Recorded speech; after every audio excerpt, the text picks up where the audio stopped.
Hi, I also wanted to make you a quick tutorial on how to use OER Commons. This is like Merlot. I think it's a little prettier to use, but it is one that does also have some great content, so I think it's worth taking a look at. So, in fact, I might point you to this one first and then the second one. So, with this OER Commons, you can see it's just oercommons.org, and you can browse a couple different ways. You can there's this kind of cool thing where you can create interactive lessons. But what you can do here is, as you can see, you have some pretty clear search filters. You can just simply do accounting. What they don't have is a subject areas business, which I find kind of strange. And you can look at education level if you'd like. For me, you can do that. I like to go straight to the advanced search, but I wanted to point out options to you because these same criteria here. So if you wanted to, you could certainly type in accounting at this point as your keyword.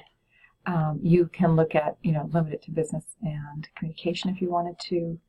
And then further, just like below, you can limit to, do I want an activity in lab? Do I want a homework assignment? Do I want one of these other tools? So I'm going to go ahead and just type in, you can see I already practiced accounting.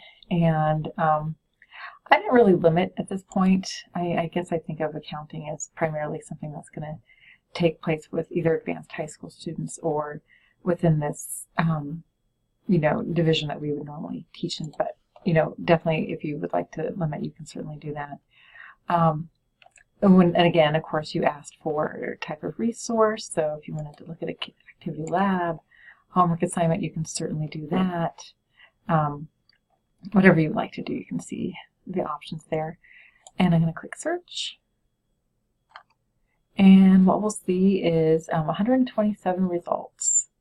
So from here, of course, you can certainly refine this further. I have to admit, I don't like 20 items per page. I like 100. I hate hitting next.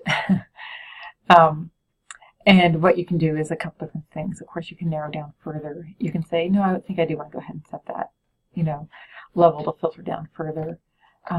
You can certainly, of course, look at all these other tools to help you filter if you wanted to. These I can't imagine if your primary user is, specifically for you or a student. I don't think that really makes a difference. Totally up to you.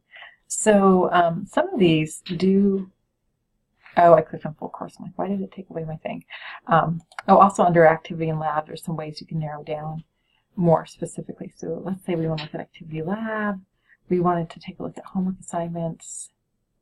And there's games if you want to do that. I'm going to close out a full course here. We don't want that.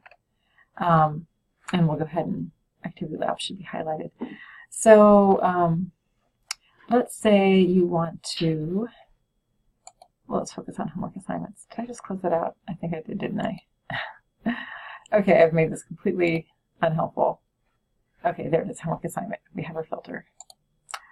Oh, here's what it did. It took out my accounting as a search term. That was dumb. So now you're learning how not to use this system. Okay, let's get this focused a little bit here. Business and communication. Again, with these left-hand tools, if we want to focus on accounting versus finance, you can certainly do that. Sorry about that, now that you've learned what not to do. So really specifically for accounting homework assignments, in this case with that narrowing down, there's only 6. So again, you might want to expand that or not. To just go ahead and click on one, this shows you a little bit more about what it might look like. These often go to external sources. I can see the provider, as you mentioned, Scott, earlier, the Washington State Board for CTC in Washington State does a lot of work. But let's just click on here. And it'll tell you a little bit more about the resource. It's been rated. There's tags if you want to narrow down a little bit further. But we can go ahead and view the resource. And so I'm just going to open in a new tab. So what you'll see here, and this is what a lot of Washington State did, they put this in Google Drive. So in the folders here, you can browse through what those different assignments look like. It can be incredibly helpful. And then, of course, you can just browse through that way. There's another resource also in here. Let me go back further. Let's head back. Slowly it's going back. There's another one just to show you what something looks like, where it's a little bit different looking. Let's see. There was one I saw that was kind of cool, but I may have had Activity Lab attached to it or something. And it was just distinctly different, so I just, again, wanted to show you how something was different. Let's see, wasn't that one? Oh, maybe it's the accounting cycle. Yeah, this I thought was interesting. So let's click here, and I'll just show you really quickly. Accounting cycle. This is where I want to point it out to you because you might have to do a little bit more looking into it. But review resource.